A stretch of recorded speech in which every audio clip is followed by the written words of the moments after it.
Question 3. Relative to a fixed origin O, the point A has vector 5i plus 3j plus 2k. The point B has position vector 2i plus 4j plus ak, where a is a positive integer. Show that the magnitude of OA is equal to root 38.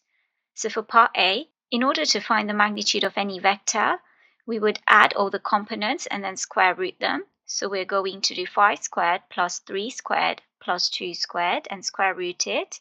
And 5 squared is 25, 3 squared is 9, and 2 squared is 4.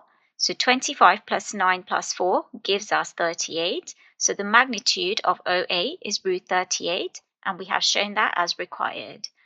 Part B says find the smallest value of A for which the magnitude of OB is greater than the magnitude of OA.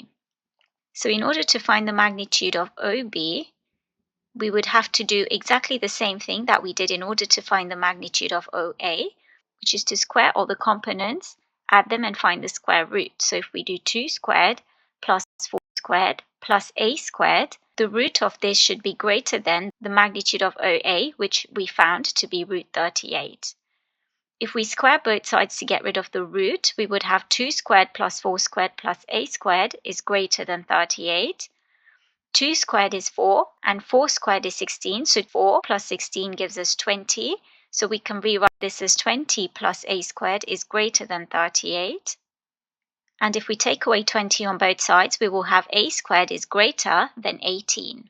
Because we're told that a is a positive integer, if we look at all the square numbers that are integers, we have 4, 16 and 25, and the smallest square number that's greater than 18 is 25, which means that a would have to be equal to 5. And therefore, for this question, a is equal to 5 is our final answer.